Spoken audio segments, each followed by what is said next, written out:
जय हिंद साथियों, कैसे हैं आप लोग। आशा करते हैं मस्त होंगे। तो चलिए, आज का हमारा टॉपिक है महत्वपूर्ण प्रश्न गणित का लिए हैं। इसमें ऐसा प्रश्न हम लिए हैं जो परीक्षा में बार बार पूछता है, या कोई एक एरिया से नहीं है। इसमें हर एक क्षेत्र से मिला जुला कर प्रश्न लिए हैं। तो चलिए, पहला प्रश्न देखिए क्या बोल रहा है कि एक विद्यार्थी ने 35% अंक प्राप्त पाया तथा वह 40 अंक से फेल हो गया। और दूसरा एक और व्यक्ति है, 32% अंक पाया और 22 अंक से फेल हो गया। तो ठीक, तो हमसे क्या पूछा है ना, कुल पूर्णांक क्या था। तो मान लीजिए कि ए व्यक्ति है, ए बी व्यक्ति है, कितना अंक पाया, 35% पाया। कितना इसको मिला था, 40 अंक मिला। बी व्यक्ति कितना है, 32% पाया। इसको कितना मिला था, 22% से यह फेल हो गया। ठीक, या 22 अंक से फेल हो गया बी वाला, और ए वाला 35% पाकर 40 अंक से फेल हो गया।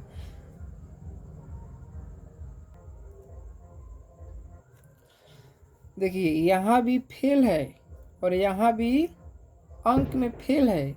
तो जब दो गो राशि दिया हो और दोनों एक ही दिशा में हो, यानी माइनस के माइनस चाहे प्लस के प्लस, तो ऐसी स्थिति में ना हम उसको घटाते हैं, ना कि उसे जोड़ते हैं।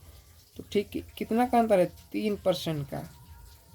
ठीक, अब देखिए यहाँ कितना का अंतर है, 18 का। तो 3 का वैल्यू दिया है 18। क्या पूछा है हमें, कुल पूर्णांक। कुल पूर्णांक कितना होता है, 100 होता है। 3 से भाग कर दीजिए, यानी कितना गया, 600। इस प्रश्न का उत्तर कितना हो जाएगा, 600। चलिए देखते हैं आगे वाला प्रश्न।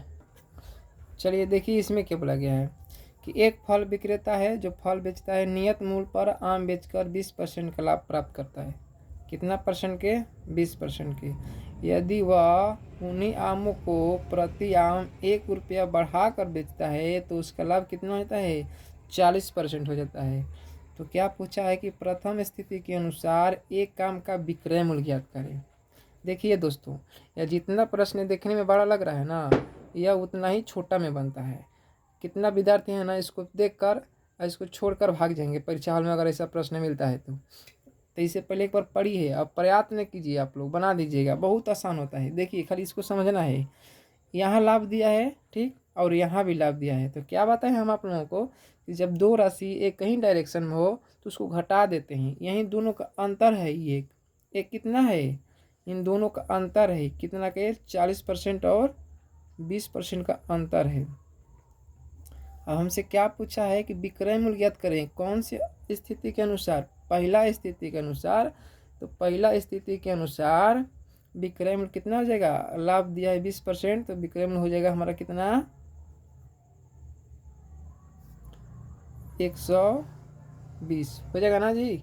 चलिए ठीक है, एक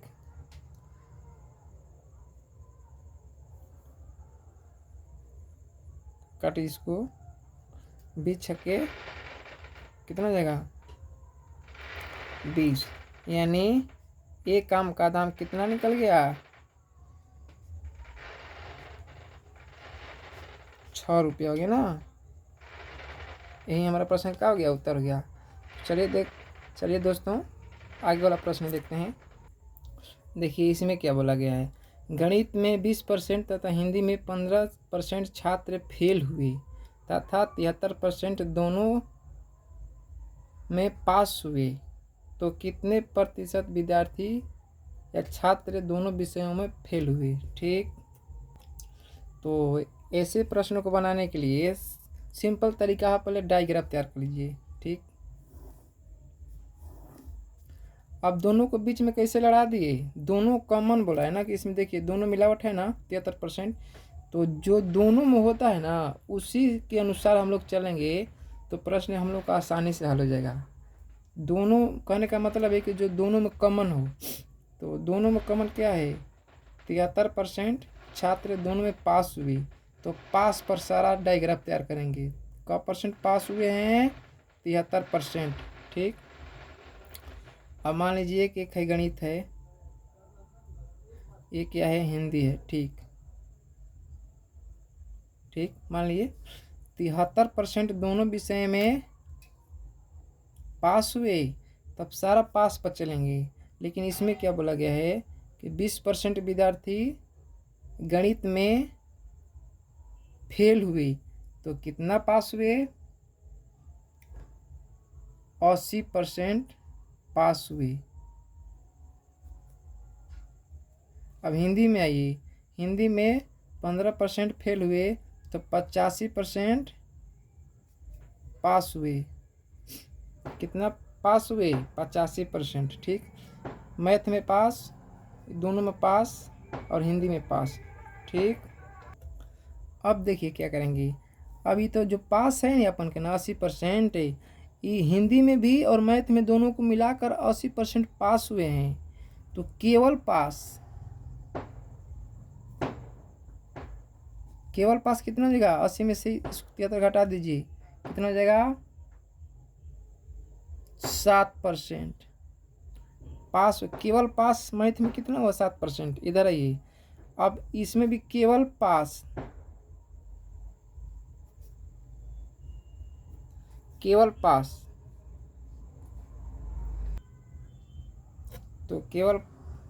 पास कितना हो गया? इसको घटा दीजिए, 85 में से 73 घटेगा तो कितना पास होगा? 12% केवल पास हो गए। ठीक, अब टोटल पास कितना हो गए? 7%, 73%, 80%, 80% और 12%। टोटल पास कितना हो गए?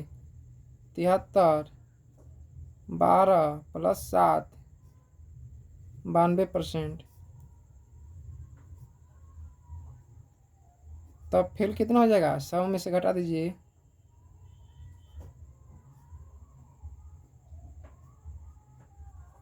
यानी 8% विद्यार्थी दोनों विषय में फेल हुए। चलिए दोस्तों देखते हैं अगला प्रश्न। देखिए इसमें क्या बोला गया है ना कि एक विद्यालय में 90% छात्र गणित तथा 85% विद्यार्थी हिंदी में पास हुए तथा 150 विद्यार्थी दोनों विषयों में उत्तीर्ण हुए यानी पास हुए, तो कुल छात्रों की संख्या आपसे पूछा है। तो इसको पहले ग्राफ बना लीजिए, बना लिए। एक में गणित लीजिए, गणित, एक में हिंदी लिख लीजिए, लिख दिए। अब क्या बोला है कि 90% छात्र गणित में, तो 90% छात्र गणित में पास हुए, तो फेल कितना हुए? 10%। जब 90% पास हुए तो फेल कितना हुए? 10%। हिंदी में ही, हिंदी में 85% पास हुए, कितना परसेंट पास? 85%। तो फेल कितना हुए? 15% फेल हुए। तो कुल फेल कितना हो गए? 15 प्लस 10, यानी 25% फेल हुए। तब दोनों विषय में पास कितना हुए? 100 माइनस 75% पास हुए। दोनों विषय में पास हुए 75%। लेकिन किताब में क्या बोला है प्रश्न में कि 150 विद्यार्थी दोनों विषय में पास हुए, यानी 75 का वैल्यू कितना दिया है? 150। ऊपर निश्चित राशि उसी का अनुपात 75। हमसे क्या पूछा है? कुल विद्यार्थी कितने होते हैं? 100% होते हैं। 75 दूनी 150, यानी टोटल विद्यार्थी कितना हो गए?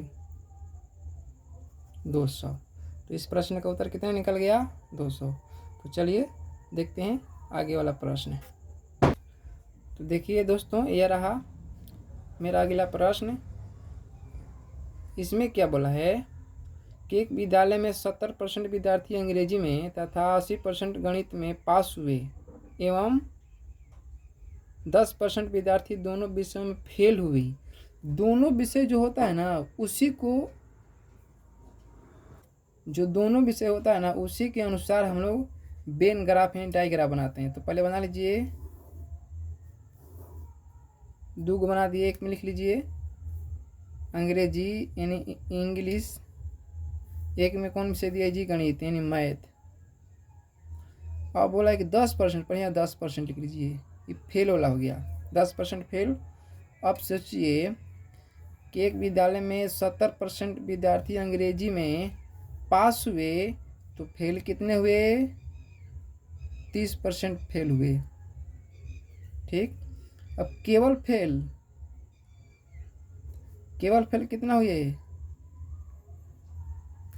20 में से 10 घटा दीजिए, 20% केवल फेल हो गया। यहाँ हो गया इंग्लिश का, इधर आइए अब।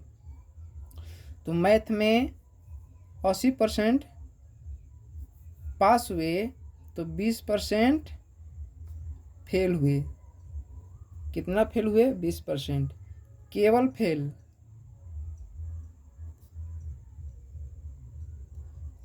कितना हो जाएंगे, 20 में से 10 घटा दीजिए, 10% केवल फेल हुई।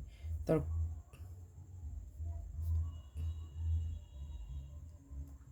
कुल फेल कितना हो गए, 10%,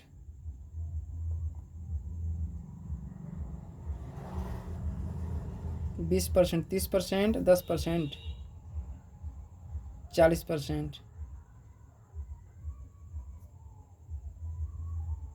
ये टोटल फेल हुए। तब पास कितना हुए, 60% पास हुए। जब 40% फेल हो गए तो कितना पास हुए, 60%। यही 60% हम लोग का वैल्यू कितना दिया है, 144 यानी 144। तो 144 निश्चित राशि ऊपर कर दीजिए, 60%। क्या पूछा है, कुल छात्रों की संख्या। तो कुल छात्रों की संख्या कितना होता है, 100% होता है। 20 3 60, 20 बचे 100, 3 से काट जिसको, 4 3 12, 8 लिखे 24। कितना हो गया, 8 5 40, हाँ से लगा 4 5 को 20, 4 24। यही हमारा प्रश्न का हो गया, उत्तर गया। तो दोस्तों आज का हमारा प्रश्न कैसा लगा, यदि अच्छा लगा हो तो हमारे चैनल को लाइक एवं सब्सक्राइब तथा अपने दोस्तों को पास जरूर शेयर कर दीजिएगा। धन्यवाद।